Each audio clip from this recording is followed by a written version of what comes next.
Good evening. Drone is the word with so many connotations. It conjures to mind something dull and repetitive, but also unthinking and robotic. Unhelpfully, it's applied in popular commentary to capabilities ranging from a palm-sized helicopter to an Amazon delivery bot, and from a soldier's tactical weapon system to a jumbo jet-sized surveillance aircraft. The term is used for both military and civilian platforms. In this lecture, I want to talk specifically about the military drone. To those opposed to the use of remotely piloted vehicles in warfare, the word drone encapsulates the deadly, insidious, unnerving and faceless nature of the technology. To those engaged in the development and operation of these machines, the term drone seems to deny the most human aspects of its use. Hence the Royal Air Force preference for the term remotely piloted aircraft system, now over unmanned aerial vehicle, and certainly over the word drone. They specifically insert the word remote.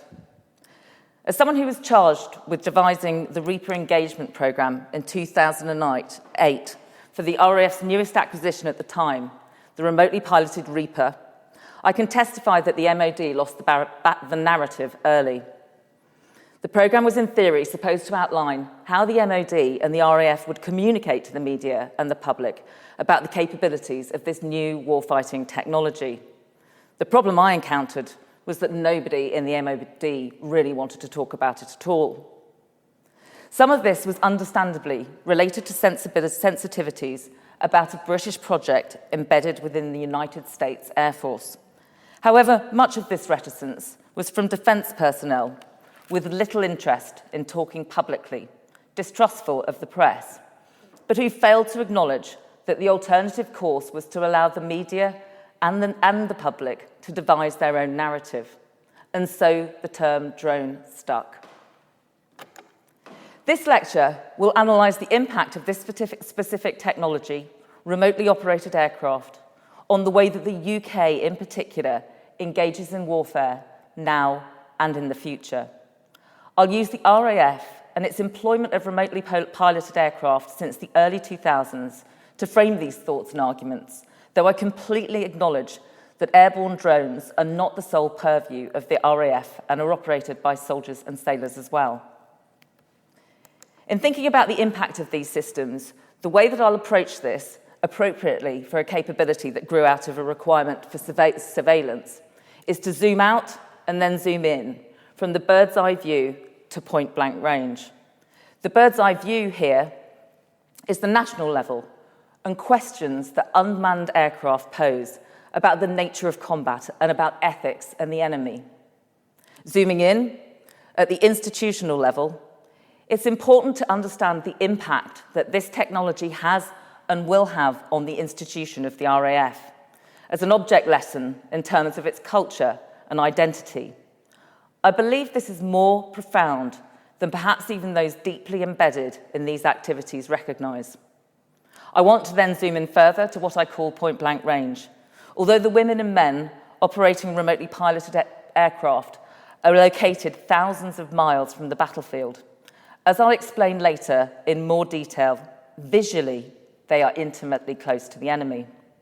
They have their own challenges with which to wrestle, the risks they don't take with their lives and those they do, including with their mental health.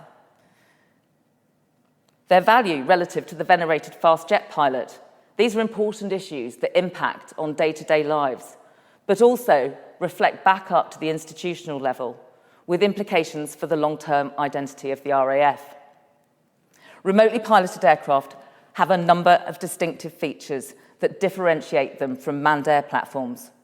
The most striking of these is their relationship with distance. History tells us that emerging technologies in warfare have progressively sought to increase the distance between combatants, progressing from pistols to snipers and from cannons to intercontinental ballistic missiles. Dave Grossman's book on killing presented a theory about distance in warfare. Greater distance made violence less personal and more abstract, making soldiers less resistant to killing. However, the argument that this technology is a further extension of this trend with weapons released by operators thousands of miles from their targets, misses the fundamental point that distance, in the case of remotely piloted aircraft, has been thoroughly distorted. Where is the fighting taking place? Simultaneously, in a cabin in Lincolnshire and in the borderlands of Iraq, where's the cockpit? Is it in the battle space or separate from it? Are the crews psychologically distanced and potentially therefore dehumanized from the battlefield? Or are they intimately close to it, loitering as they do for hours, days and weeks until they become familiar with their targets in a way that those prosecuted by a manned Harrier aircraft in Afghanistan did not?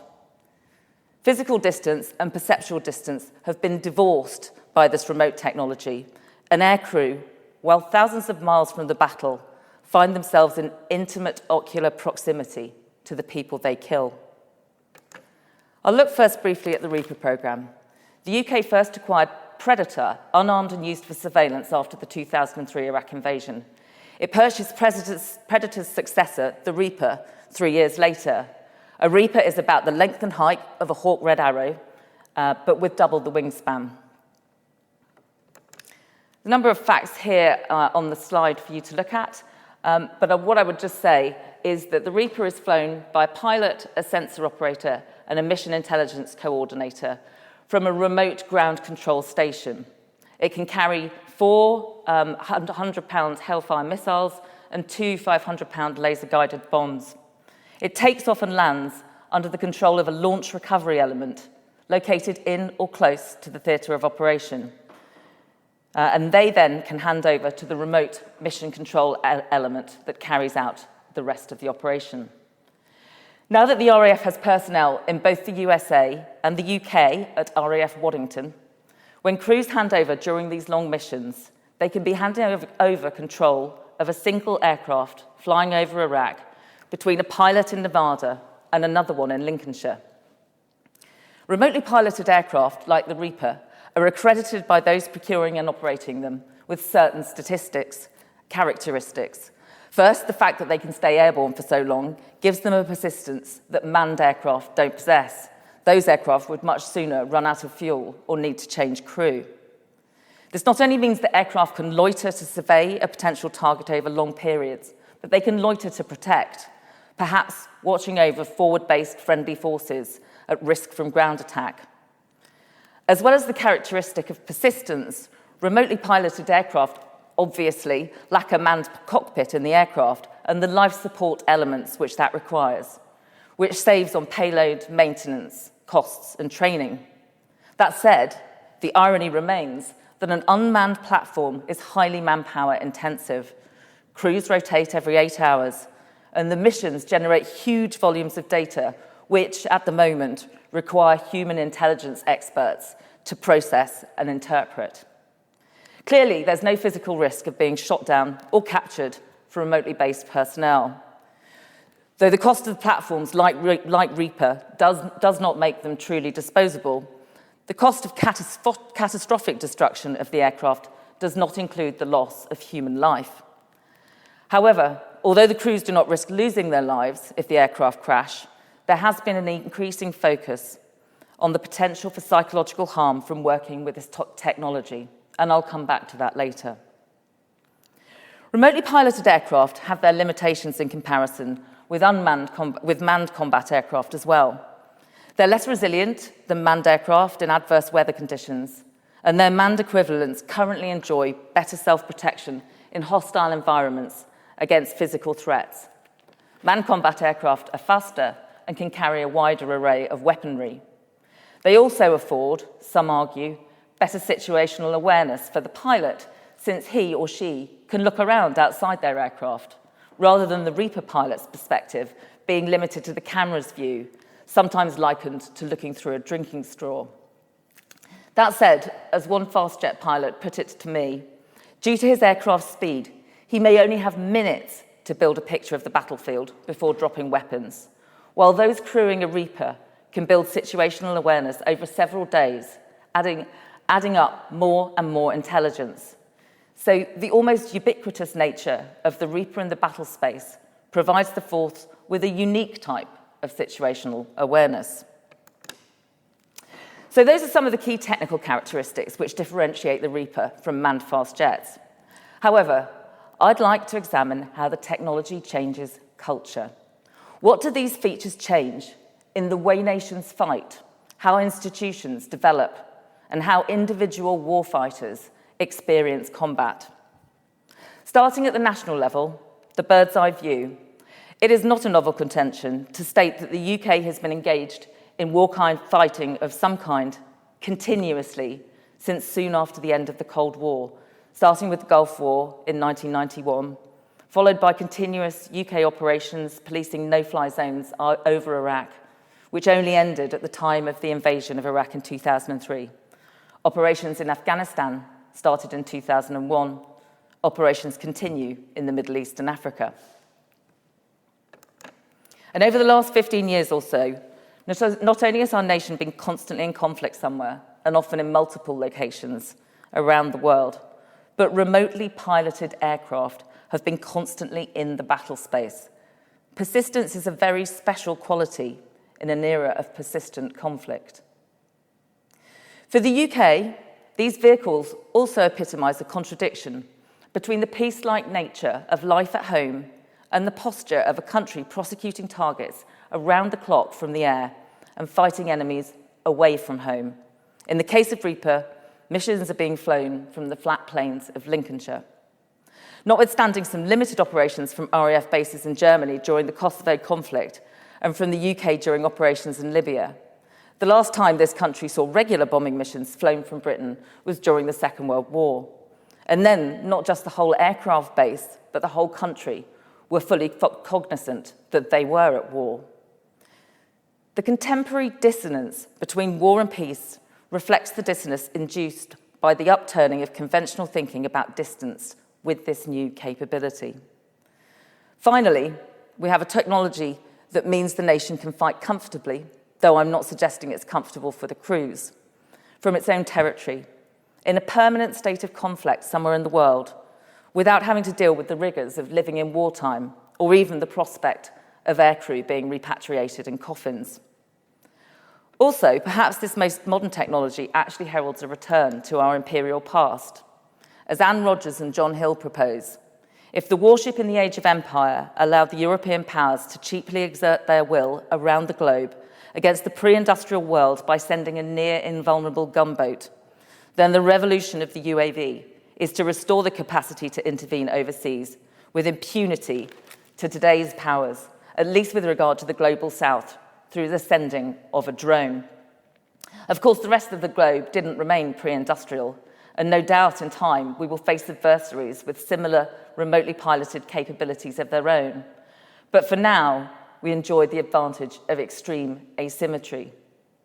Asymmetry is nothing new. As Peter Osholm pithily commented, Western militaries have long since been successful at killing non-Western opponents without getting themselves killed in the process. And of course, asymmetry is an inherent reality of warfare. But the fact that it's nothing new, and the fact that it is nothing new, shouldn't stand as a justification for this 21st century manifestation of the phenomenon. Massacring colonial subjects in the last 2 centuries does not set a legitimate precedent. Those swift to dismiss the arguments of drone protesters here in 2020 might need reminding that the RAF's bombing of tribespeople in the northwest frontier in Iraq in the 1920s attracted increasing public disquiet with electoral implications. Advocates for remotely piloted aircraft have asserted that there's a perfect logic to avoiding physical harm to one's own combatants if the effects of their actions, a missile or bomb detonating and killing the enemy, would be the same whether their cockpit was inside the aircraft or several thousand miles away from it. However, I remember from even before the UK acquiring its first Predator, those of us involved in the project at the time also recognised the looming challenge of extreme asymmetry. Even if advocates are willing to concede that the removal of the warrior from the battle space represents a new level of asymmetry, as some are, they argue that this is still a good outcome, in that the just warrior has the advantage and is better protected. I'm not sure it's that simple. Another conundrum presented by remote warfare is that without a significant presence on the ground in terms of British soldiers, wars can and do prove inconclusive. Wars from the air, without physical risk, where violence is inflicted with no blood cost, do not seem to provide the certain outcomes that war has traditionally been expected to provide. Our intervention in Libya in 2011 is a case in point, where a fight from the air and from Tomahawk missiles launched from submarines reached a far from decisive outcome, as subsequent events have shown.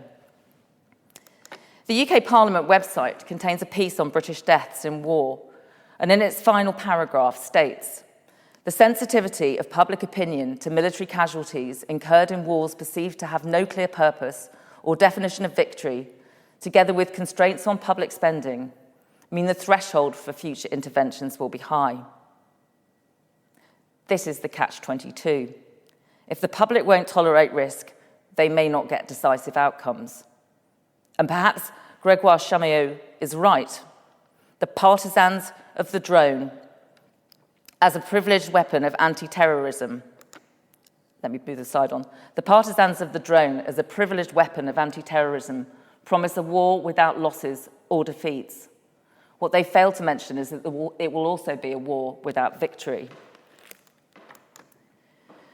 The persistent nature of remotely piloted aircraft and the perception of their persistence among the populations under surveillance and attack seems to add a different and important psychological dimension to this form of warfare. This affects the behaviour not just of the combatants, but of the civilian population around them. Research carried out in Pakistan, where the US has been carrying out kinetic strikes for over a decade, provides disturbing evidence of the effects of this form of air power. The constant threat of a strike from loitering drones created anxiety and stress, as testified by interviewees. Decisions about attending family events or meeting in groups outside were governed by the fear of an attack which could come at any time. Other researchers interviewed a Pakistani psychiatrist who reported mental disorders in the population caused by unmanageable fright and anger. And militants' behaviour has also changed as a result of this constant surveillance. Air power has traditionally been found wanting where insurgents have used natural protection, such as caves, to avoid detection and targeting. For over a century, air power has been trying to do this. This was written in 1920.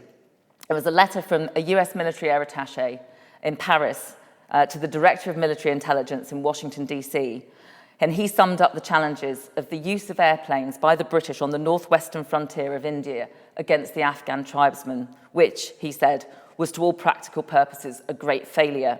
And he continued, "The tribesmen who live in caves in the hills and mountains cannot be reached easily by bombs, especially if they scatter on being attacked. The ground being very rocky, the machine guns of the planes are almost useless against personnel, as the Afghans are able to hide under the shelter of the rocks and thus cannot be reached." Such a lesson was relearned in the use of manned air power in the early 21st century, once again in Afghanistan. But with remotely piloted vehicles comes persistence, and this has affected how enemy fighters avoid aerial attack. Now, the cover of crowds and civilians offers better protection than rocks and caves, which can be watched from above for days on end. In the case of Pakistan, senior insurgents relocated to towns and cities and took to using public transport rather than easily identifiable all-terrain vehicles, challenging the ability of those operating remotely piloted aircraft to distinguish between combatant and civilian. I argue that it is the persistence of remotely piloted aircraft and the perception of it, since those on the ground cannot know when the air above them is free from drones, as it sometimes may be, that changes behaviours in a way that other remotely deployed weaponry does not. A Tomahawk missile or a manned fast jet with standoff weaponry can both deliver violence from afar with no warning. But neither can be characterised as a flying watchtower, able to loiter indefinitely and deliver lethal force when required. What effect, then, does this have in achieving the ultimate aim of suppressing enemy activity? Evidence suggests that the perception of this persistent threat can encourage radicalisation in a population that reacts not with compliance at the threat, but with anger and resistance. Not for the first time, the threat from the air cannot be assumed to subdue or pacify a population, though this view was embedded in British strategy and RAF strategy in particular in the interwar years. The mental image of flying watchtowers encapsulates the constant menace aircraft like Reaper present, not just to enemy fighters, but to their civilian bedfellows. If the centre of gravity you seek to overcome is winning over the local population, then perhaps this persistent capability has perverse and counterproductive effects. And if the enemy has no enemy on the ground, if ultimately we fight using remote weapons alone, then who do they fight? Here, the ethics of remote warfare jar with just war tradition. If only one side is willing to sacrifice lives, how just is the cause of the other? And perhaps the inevitable consequence of having no enemy to fight is to take the fight elsewhere, away from the battlefield. Instead, the enemy looks to other means, such as terrorism, to attack our population on home soil.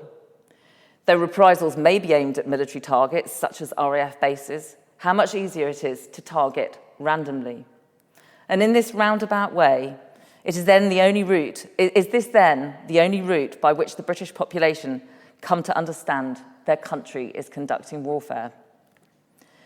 The mistrust created by the UK's participation in the 2003 invasion of Iraq has proved a salutary tale for 21st century politicians, endowing them with a public both sceptical of military intervention and mindful of the cost in blood and treasure of waging war. In this context, drones present a particular challenge to the relationship between society and the armed forces. On the one hand, they're viewed with suspicion. Recent research suggests that less than a third of the British population feel positive even towards civilian drone technology. But on the other, they offer in a warfighting context the political nirvana of zero body bags, no captured aircrew, or emotional images of coffins being paraded through Wiltshire and Oxfordshire villages. The inability of the government to communicate effectively with the media and the public about remotely piloted aircraft has resulted in a perception, in my opinion, firmly grounded in reality, that this British capability is being uniquely shielded from view. Manned fast jets are celebrated in the form of the Red Arrows sent around the country to promote the RAF and around the globe as part of the government's defence engagement strategy. Yet the Reaper remains obscured from sight. Partly this is caused by sensitivities, as I've mentioned, around the close US-UK nature of the programme, and also by the fact that the Reaper does not fly in British airspace, so cannot become physically familiar to the public. However, from its introduction, there was little governmental interest in communicating effectively about the new capabilities. And thus, organisations like Drone Wars UK plausibly claim there is deliberate and suspicious secrecy around the use of remotely piloted aircraft. Some efforts have been made to improve MOD communications, but without an understanding of the insidious implications of accepting the status quo, distrust will fester to the detriment not only of the government, but of the institution most closely associated with remotely piloted aircraft, the RAF.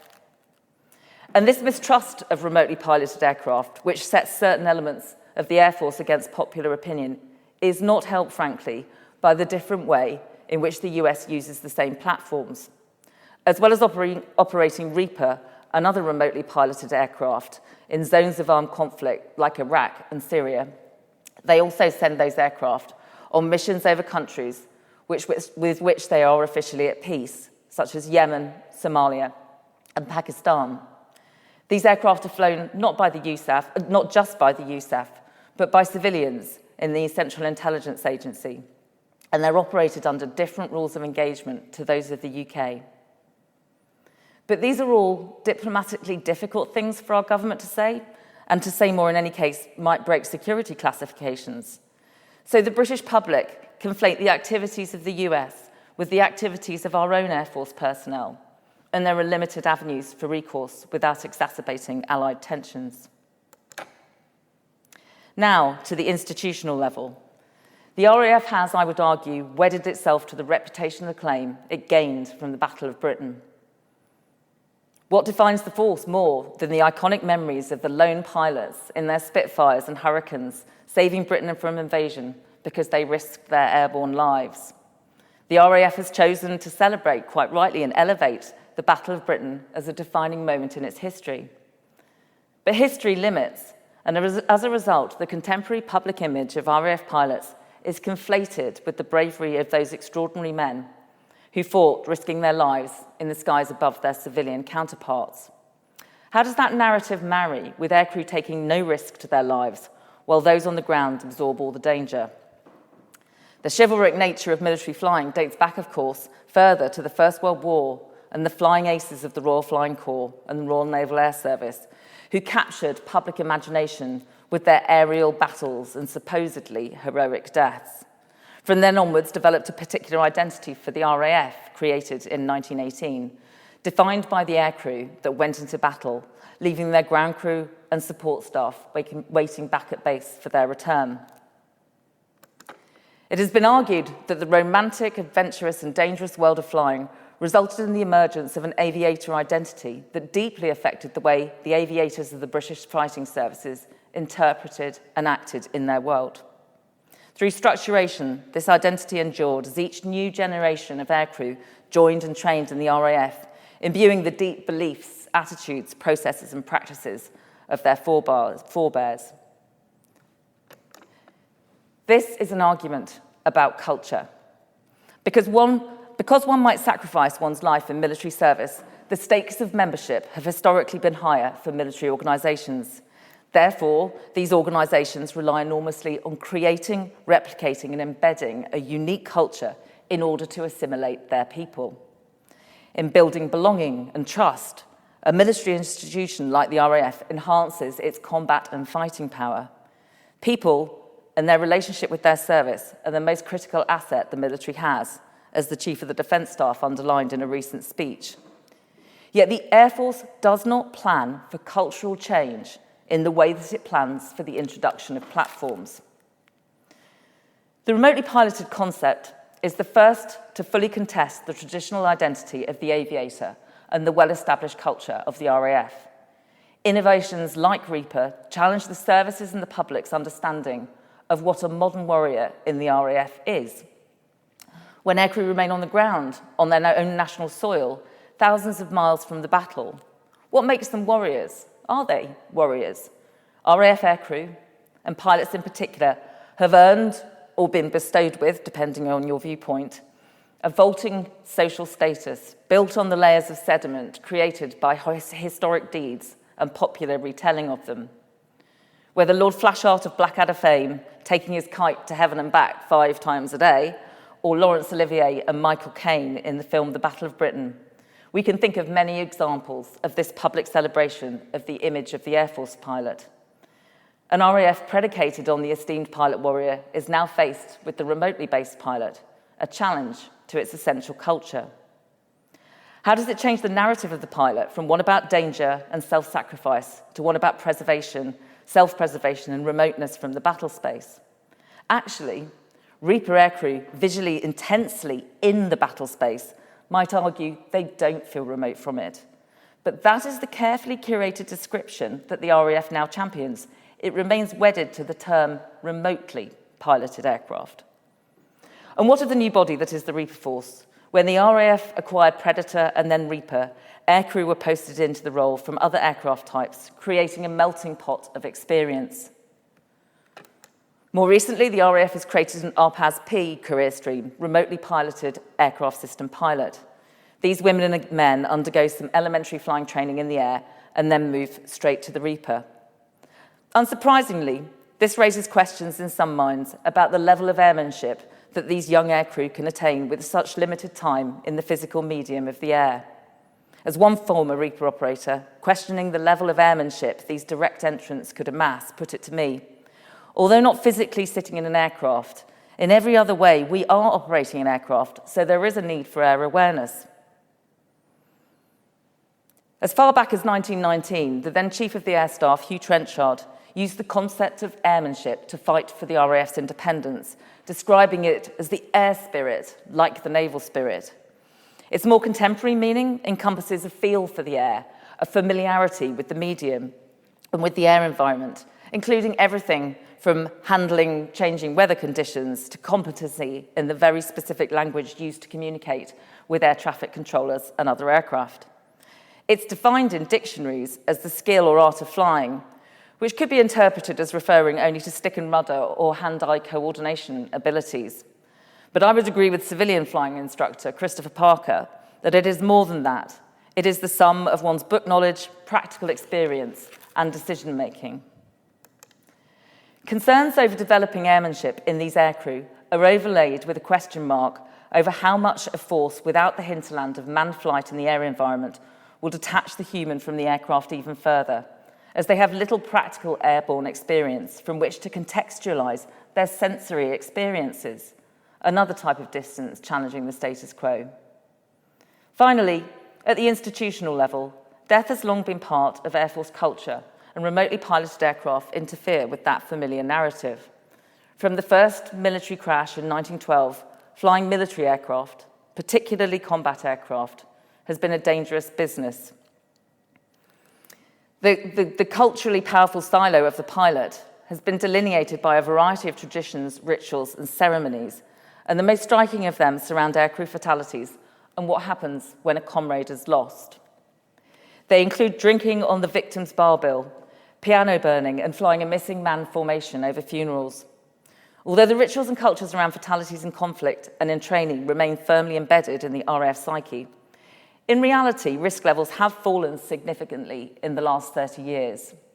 Nevertheless, the fact remains that manned combat flight can end in death, while remotely piloted flight avoids that risk completely. As Chief of the Defence Staff said only weeks ago, our adversaries have studied our Western way of war, recognising that we prefer to fight and strike from afar and have an increasing aversion to casualties. So they have developed increasingly sophisticated anti-access denial systems, which in a future conflict pose significant risk to the manned aircraft that would have to penetrate dangerous airspace.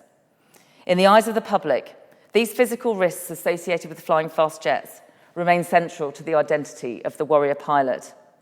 The inversion of this paradigm with the advent of remotely piloted aircraft challenges the identity, I'd argue, not just of the pilot, but of the institution, which continues to place him or her at the pinnacle of its reputation, not least as all chiefs of the air staff to date, bar one, have been fast jet pilots.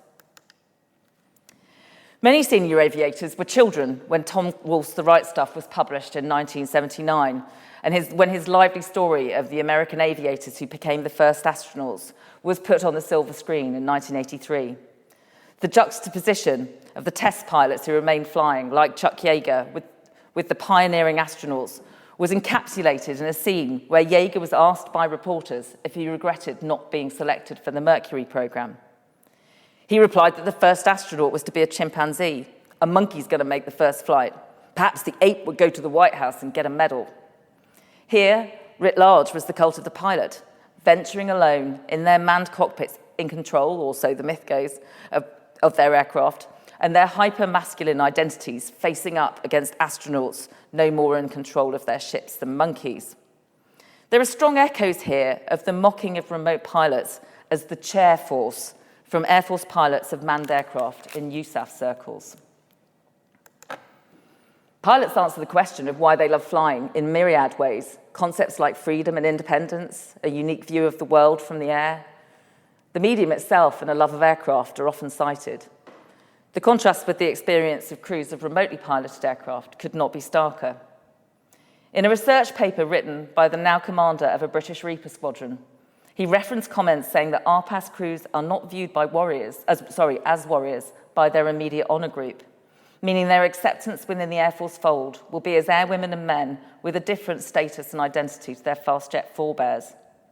Is this why the easier comparisons to make are not between pilots of manned aircraft and their Reaper equivalents, but between video gamers and remote pilots? As I mentioned in my introduction, there's been an increasing focus on the potential for psychological harm from working with this particular technology. The intimate perceptual distance between targeter and target, created by the sensor and loiter capabilities of platforms like Reaper, is uniquely challenging. Peter Lee likens the visual and emotional and psychological distance to that experienced by First World War aircrew. In fact, I'd argue the persistent nature of the capability is something completely different to any aerial combatant experience then or since. Reaper aircraft can loiter high above while their crew observe a compound and a group of people, families, over days of operations. They come to know their daily routines, their children, scenes of marital coupling, acts of defecation. This is an intimate experience that can then be followed by prosecuting a target and watching the aftermath as a family rush to the scene. Aircrew report watching hasty burials and funerals. The contrast between the tedium of lengthy periods of surveillance and the adrenaline-filled moments of weapon firing surely add an additional test of resilience for these crews. They also witnessed the brutality of their actions up close. The late journalist Matthew Power reported the experience of an American former drone operator describing his first target. Operating the infrared camera, after the smoke clears and the dust settles from the Hellfire just launched, he notices a man missing his right leg above his knee. He's holding it, and he's rolling around, and the blood is squirting out of his leg, and it's hitting the ground, and it's hot. His blood is hot. But when it hits the ground, it starts to cool off. The pool cools fast. It took him a long time to die. I just watched him. I watched him become the same colour as the ground he was lying on. Reaper aircrew are unique in the length of time and detail in which they observe both the people they target and the lethal consequences of their actions. They cannot avoid the fact that the enemy has a family or a fully rounded life. In contrast, pilots of manned aircraft have fleeting and much less granular encounters with their targets. As one fast-jet pilot put it, even on a tiled pod, it's a thermal imaging and laser designation pod, I was distinguishing between a blob to the left and a blob to the right. Although more modern pods give significantly better fidelity, and these aircrew will view images for battle damage assessment, they don't linger over life and death like their Reaper brethren. On the flip side to these concerns about the mental health of Reaper aircrew, there are those who argue that these women and men are not suffering from an oversensitization to the horrors of war and the peculiar challenge of lingering over these horrors in their flying watchtowers. Instead, they conclude that the nature of this remote world is that crews become dehumanized and that their dislocation from events leads to a moral buffering effect. In fact, those on either side of the argument concede that it's most likely that responses to operating remotely piloted aircraft will range across the spectrum, from those who can detach themselves from the intimacy of their visual engagement with the battlefield and their enemies, to those who over-empathize to the point of risking their sanity. Does the RAF need to search out recruits with a specific ability to compartmentalize, one wonders. And I asked earlier, if the enemy has no enemy to fight on the battlefield because British Reapers are operating remotely, giving them no human to fight, who do they target? One answer is, of course, the operator or those close to them at the home base. The murder of Lee Rigby has been mentioned to me several times in the course of researching for this lecture. It has clearly had a profound impact on contemporary psyche. That said, perhaps memories are short, as those military or ex-military over the age of 50 will remember joining up at a time when we were well aware we were targets of the IRA. So the potentially most ghastly threat to the Reaper crew themselves is also one that is enduring, although that threat may in this case have been generated by the specific nature of this technology. Moving back from the worst case scenario, regular anti-drone protests at RAF Waddington, though subdued by COVID-19 recently, remind these crews that they live in a society which contains significant distrust of drones. The public don't see large aircraft above them, unmanned aircraft, I should say, above them, which surely adds to distrust. Instead, the Reaper remains sinisterly unseen.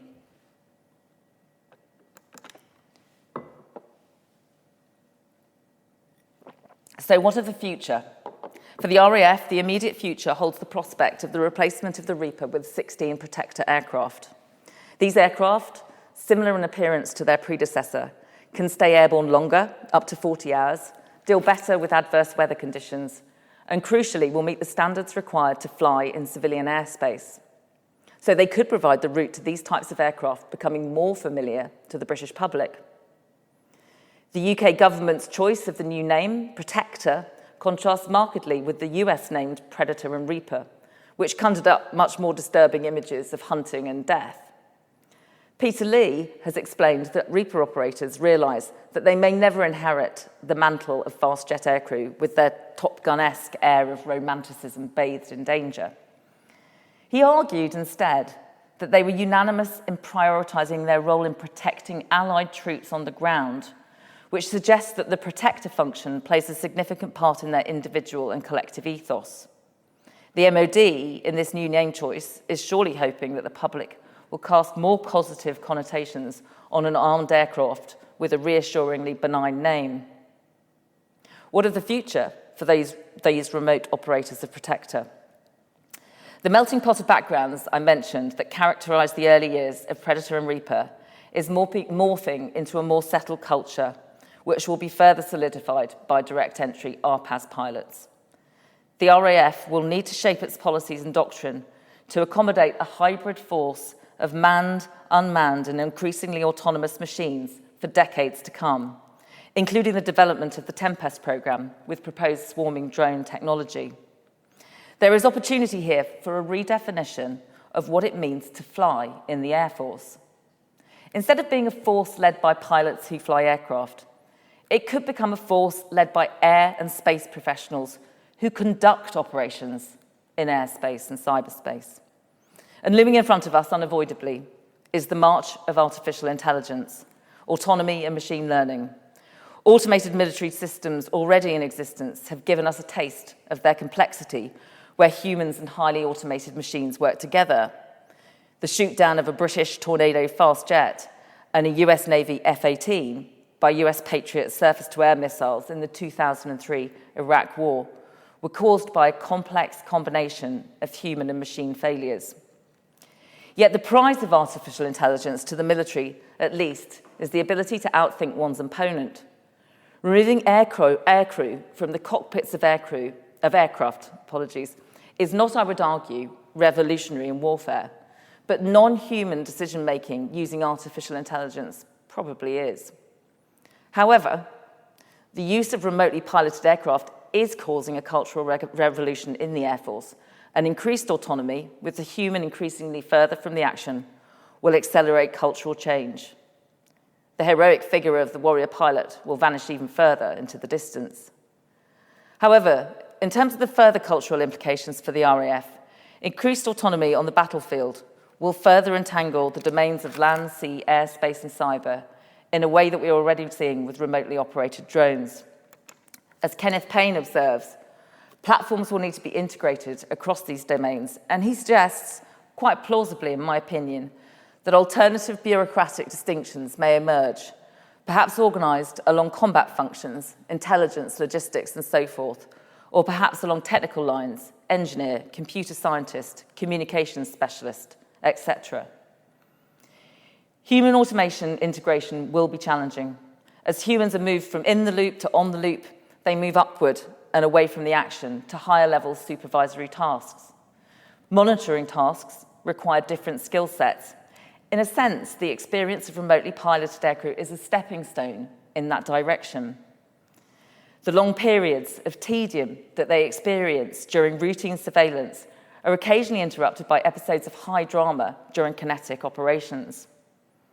In human on-the-loop systems, system operators may be monitoring for long periods of time, yet be expected to maintain a high level of vigilance over an extremely complex system. There may well be lessons to be learned from the current crop of Reaper operators that could inform this future. Another aspect of Reaper operations mentioned earlier is relevant here. The psychological effect of persistence and remote targeting has, as discussed, not necessarily contributed to effective outcomes and decisive victories. The psychological dimension of warfare is still not well understood. Then designing machines that can learn and improve in areas where humans struggle. And the fact that remote robotic warfare does not offer clear-cut outcomes poses significant challenges to military and political leaders. As Jack Watling points out, this is not least because data on why and how people are suppressed, break, or mutiny is scarce and of highly questionable quality. There is much to be learned from the experience of fighting remotely about the potential limitations of machines without humans in the loop. So, in summary, how are drones changing warfare? At the top level, the bird's eye view, concepts like distance, persistence, and remoteness are important in understanding how this technology changes war. At the institutional level, an RAF culture so centred on the heroic figure of the pilot cannot be sustained indefinitely and could, I suggest, be replaced with the concept of air and space professionals. At point-blank range, Reaper crews face different risks to their forebears, not least psychological, but also from operating in a national environment distrustful of drones and where their work is obscured from view. The remotely piloted drone serves as a hinge between the past and the future at every level, the national, institutional, and individual, between traditional manned warfare and a machine-dominated battle space. Let me be clear. The remotely piloted aircraft is here to stay. The drone is here to stay. Aircraft like Reaper have distinctive characteristics which afford huge advantages in some areas over manned aircraft. I'm hugely impressed by the RAF personnel who've developed this technology into a new capability. However, I do ask their political and military leaders to consider not just the unique challenges that the aircrew face, as I've outlined, but to think more deeply about the cultural and conceptual issues that remotely piloted aircraft present to the way our government and the RAF conduct warfare. And in future, to think about this at the start of the procurement process. Defence approaches business in a platform-focused manner, while always inserting a reference to people being the most important asset. The story of the Reaper, to me, is one of concentrating on technology and new capability ahead and over understanding the ensuing human and cultural implications. To compound that, there's been an unwillingness to communicate enthusiastically, internally or externally, about the capability. Internally, that means a significant proportion of RAF personnel, and indeed some personnel and their families based at RAF Waddington, don't have a developed understanding of what the Reaper Force does. They don't all appreciate the particular challenges that their Reaper colleagues face. That's problematic, but the lack of external communication is having more serious consequences. Remotely piloted aircraft are distrusted and misunderstood by many. Little wonder with so little frank and open discussion of the capability, let alone with any discussion of its limitations. Looking to the future, if the armed forces is going to embrace autonomy and artificial intelligence, then the issues that I've raised in relation to Reaper matter. As well as thinking about the technology, senior leaders should consider the cultural implications of these changes. There is an opportunity here for them to actively plan how they want the future culture of the service to develop in an evidence-based and self-conscious fashion. The same applies to the RAF, applies to the Army and Navy, not least in the light of Chief of the Defence Staff's comments last Sunday that the armed forces in 2030 could include large numbers of autonomous and remote machines. And they should learn the lessons of the last 15 years and approach these developments in an open and discursive way. Otherwise, they risk losing the narrative again. Anne Rogers and John Hill opened their book, Drone Warfare and Global Security, with a vignette from Richard Sklove's book, Democracy and Technology. Sklove used the example of the introduction of running water to a small village in northeast Spain in the early 1970s to explain the second-order effects, cultural effects, of new technology. As a result of the arrival of running water, villagers no longer needed to fetch it from the village fountain or launder clothes at the village wash basin. Donkeys were no longer needed to haul water. As a result, village social life changed. The availability of running water in the home broke down strong bonds between the locals and changed their relationships with animals and the land. In this lecture, I've suggested that just as important as the technologies of military drones itself is the cultural impact on the institutions and people that it affects, from an enemy combatant to the chief of the air staff. If delivering running water changed an entire culture, then let's be honest, this technology does too. Thank you very much.